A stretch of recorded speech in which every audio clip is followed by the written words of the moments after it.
ఆదికాండం 21:12 చాలా మిక్కిలి దుఃఖపడతాడండి అబ్రహాం. మిక్కిలి దుఃఖం అండి, అది భరించలేని దుఃఖం. ఆయన గుండెలో పగిలిపోతుంది. ఎందుకంటే శారా ఒక మాట చెప్పింది, ఈమె సంతానాన్ని వెళ్ళగొట్టేసే అంది. ఆ మాటట గుండె పగిలిపోయిందంట అబ్రహాంకి. అసలు ఏం చేయాలో నలిగిపోయే స్థితి అండి. కొన్నిసార్లు కొందరి జీవితాలు ఏం చేయాలో తెలియక నలిగిపోతూ ఉంటారు. అటు ఇటు నలిగేవారు ఉంటారు, అటు ఇటు కృంగేవారు ఉంటారు, అటు ఇటు గుండె పగిలేవారు ఉంటారు. కొన్నిసార్లు అనిపిస్తుంది కదా, మీ కుటుంబాల్లో మీ జీవితాల్లో ఎటు చెప్పినా బాధనే, ఎటు చెల్లాలో తెలియదు, నలిగిపోతున్న అనుభవాలండి ఈ రోజుల్లో. వ్యక్తిగత జీవితాలు, ఆర్థిక విషయాలు, కుటుంబ విషయాలు, మిక్కిలి దుఃఖము కలిగిందట ఆయనకి. దేవుడు ఏమంటున్నాడంటే, అబ్రహామా నువ్వు దుఃఖపడవద్దు, ఏడవద్దు. 2024లో ఈ పాటను నేను రాశా. చాలా దుఃఖముతో వేదనతో అన్ని పరిస్థితులు పడ్డప్పుడు నేను ఒక స్వరం విన్నా. అదేంటంటే ఇర్మియా గ్రంథం 31:17.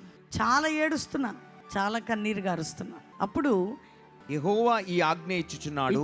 దేవుని ఆజ్ఞట, అబ్రహాము నువ్వు ఏడవద్దు, ఇది దేవుని ఆజ్ఞ. ఏడవక ఊరుకొనుము, కన్నీళ్లు విడుచుట మానుము.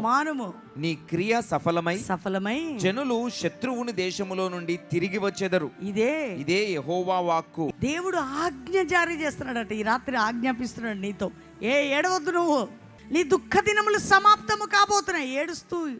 ఏడుస్తున్నప్పుడు ఈ పాట ట్యూన్ చేసి పాట రాసేప్పుడు, ఏడవకు ఊరుకో, కన్నీటికి ఫలితం ఉందిలే, మనసుకైన గాయము మానిపోయే సమయం అయిందిలే, మారాను మధురముగా మార్చిన యేసయ్య తీరాలు దాటించి దరి చేరుస్తాడు. విడిచిపెడతాడండి, మధ్యలో వదిలేస్తాడు యేసయ్య మనల్ని. ఆయన వదిలేడు కదా మనల్ని. ఎందరో మీరు ఏడుస్తున్నారు, మీ జీవితాలు ఎన్నో నలిగిపోయి ఉన్నాయి. నువ్వు ఏడవకు, ఊరుకో, నువ్వు ఏడవద్దు. మిక్కిలి దుఃఖపడుతున్నాడు అబ్రహాం. పాపం చాలా ఏడుస్తున్నాడు.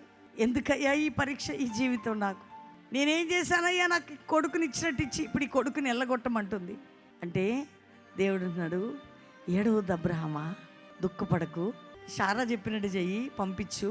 అయినను ఎంత ఈ దాసి కుమారుడును నీ సంతానమే గనుక, నువ్వు చాలా కృంగిపోతున్నావు కదా, నేను ఈ సంతానాన్ని కూడా ఒక జనముగా చేసేదను, గొప్ప జనముగా చేస్తా.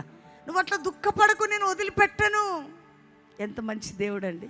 నీ కుటుంబంలో కష్టాలను బట్టి, దుఃఖాలను బట్టి, శోధనలను బట్టి, బాధలను బట్టి, మిక్కిలి దుఃఖము, బాధ, వేదన, కొన్నిసార్లు భర్తని బట్టి, భార్యని బట్టి, కుటుంబాలను బట్టి, ఆర్థిక పరిస్థితులను బట్టి, చెయ్యని నేరమును బట్టి, జీవితంలో కొన్నిసార్లు ఏ తప్పు చేయనప్పుడు కొన్ని మాటలు పడతా ఉంటాం మనం.